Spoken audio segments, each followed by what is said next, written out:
Faculties ലക്ഷ്യയുടെ ഒത്തിരി helpful ആയതുകൊണ്ട് തന്നെയാണ് ഫസ്റ്റ് അറ്റംപ്റ്റിൽ ക്ലിയർ ചെയ്യാൻ പറ്റിയത്.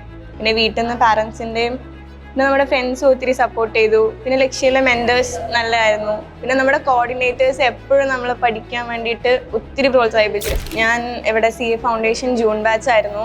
ഒരു 5 ക്ലാസ്സിൻ്റെ അടുത്ത് ലേറ്റ് ആയിട്ടാണ് ഞാൻ വന്നത്. അപ്പോൾ എനിക്ക് കുറച്ച് ടോപ്പിക്സ് ഒക്കെ ബാക്കിലായിരുന്നു. പക്ഷേ സാറുമാർ എക്കണോമിക്സ് ആയിരുന്നു എനിക്ക് കുറച്ച് ലേറ്റ് ആയത്. അത് സാറ് റിപ്പീറ്റ് ചെയ്ത് എടുത്തു തന്നു. നമുക്ക് വേണ്ട രീതിക്ക് ഏറ്റവും നന്നായിട്ട് ഏറ്റവും ബേസിക്സ് മുതൽ എടുത്തു പോയി. ഇപ്പോൾ അക്കൗണ്ട്സ് ആയാലും മാത്സ് ആയാലും ഒക്കെ ബേസിക്സ് മുതൽ പറഞ്ഞ് നമുക്ക് അത്രയും ഹെൽപ്ഫുള്ളായിട്ട് എങ്ങനെ ഒരു ക്വസ്റ്റ്യൻ വന്നു കഴിഞ്ഞാൽ ടാക്കിൾ ചെയ്യാം, അതായിരുന്നു മെയിൻലി ലക്ഷ്യം ഫോക്കസ് ചെയ്തിരുന്നത്.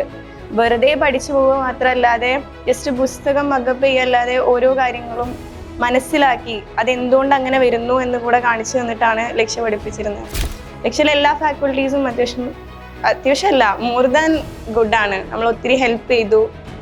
നമുക്ക് ഡൗട്ട് എപ്പോൾ വിളിച്ചാലും അല്ലെങ്കിൽ മെസ്സേജ് അയച്ചാലും ഫാക്കൾട്ടീസ് ആണെങ്കിലും മെൻറ്റേഴ്സ് ആണെങ്കിലും തിരക്കുണ്ടെങ്കിൽ നമുക്ക് ചിലപ്പോൾ കുറച്ച് ലേറ്റ് ആയിരിക്കും, പക്ഷേ they will surely give the reply. നമ്മൾ ഒത്തിരി ഹെൽപ്പ് ചെയ്തു. ഇതൊക്കെ കൊണ്ടാണ് നമ്മൾ ഫസ്റ്റ് അറ്റംപ്റ്റ് ക്ലിയർ ചെയ്തത്.